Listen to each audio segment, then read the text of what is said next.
नमस्कार, मी सरोज। आज परब किचन मध्ये बनवणार आहे सुरनई। अहो, सुरनई हा शब्द जरा नवीन वाटला ना, पण आमच्या कोकणात काही हा नवीन नाहीये। घरोघरी ही पारंपरिक पद्धतीची डिश बनवली जाते।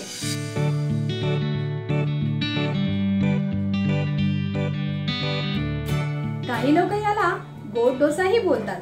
ह्याची बनवण्याची पद्धत एकदम सोपी आहे। चला आपणही पाहूया की सुरनई कशी बनवली जाते। आज आपण सुरनई बनवणार आहोत। त्यासाठी लागणारे साहित्य आहे, मी इथे 1.5 वाटी कणी घेतलेले आहेत आणि 1 वाटी हे ताक आहे।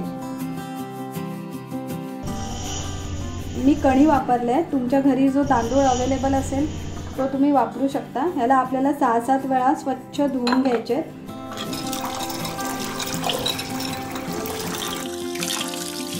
आणि त्यानंतर आपल्याला याला 6 तास भिजत ठेवायचे।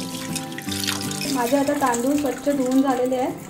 ह्या ताकामध्ये आपल्याला हे तांदूळ 6 तास भिजत ठेवायचे। ह्याच्यामध्ये आपल्याला पाण्याचा वापर कुठेही करायचा नाहीये।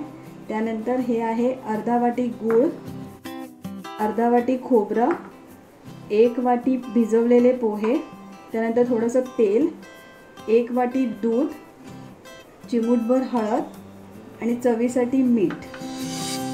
तर आपल्याला हे जे तांदूळ आहेत ते वाटून घ्यायचे आहेत मिक्सरच्या जारमध्ये बारीक।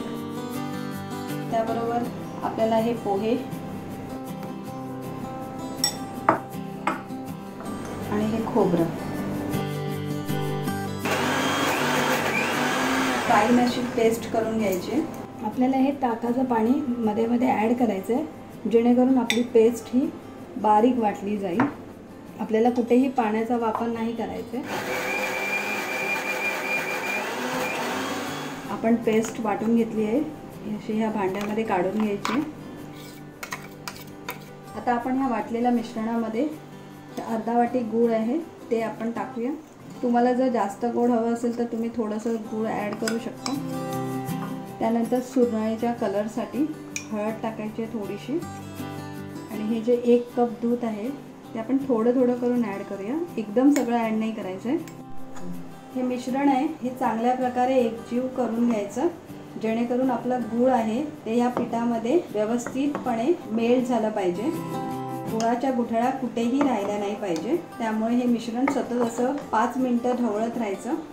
हे 1 वाटी दूध आपल्याला पूर्ण लागणार आहे, कारण हे थोडंसं पीठ घट्ट वाटतंय मला। ही पिठाची अशी कन्सिस्टन्सी असली पाहिजे। हे जसं आपलं आंबोळ्याचं डोशाचं पीठ असतं ना, त्या प्रकारे हेही पीठ येतं। त्यामुळे आपल्याला रात्रभर हे पीठ असंच ठेवायचं आहे। आता आपलं हे मिश्रण आपण रात्रभर अशा प्रकारे झाकून ठेवूया, जेणेकरून आपलं सकाळी पीठ सुरनईसाठी तयार असेल। सुरनईचं पीठ आपलं तयार झालेलं आहे।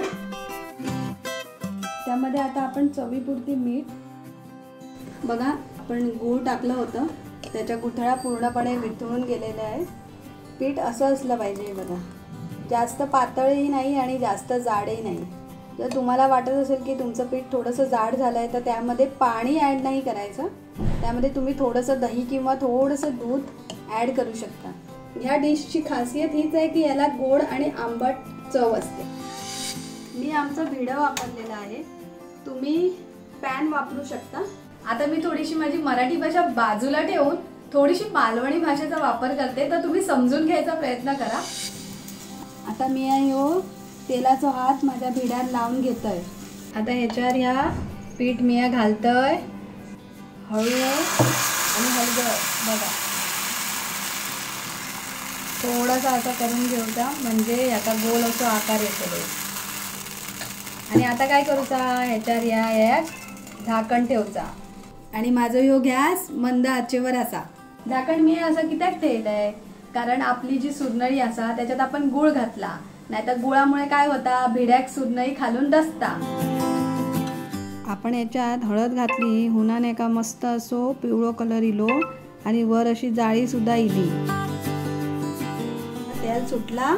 आता ही सुरनई वरून सुद्धा शिजली आणि खालून सुद्धा शिजली। एका पलटूची काय गरज नाही, फक्त सुरनई जर वरसून कच्ची असताना त्याच वेळेला आपण ही पलटूची लागता। आता मी काय करतोय, ही माझ्या ताटात काढून घेतोय। माझी ही सुरनई तयार झालेली असा. आता ह्याच्यावर मी गरम गरम तूप घालतलंय आणि गरम गरम अशीच खातलंय. गरम गरम सुरनई आणि त्याच्यावर या थोडा तूप खाऊन तर बघा, तुमका नक्कीच आवडतली. आणि हो माका सांगा आणि बाकीच्या गाववाल्यांका सुद्धा सांगा काय परब किचन सुरू झालो असा आणि त्याच्यावर अशी कोकणात बनवणारी डिशेस दाखवतात.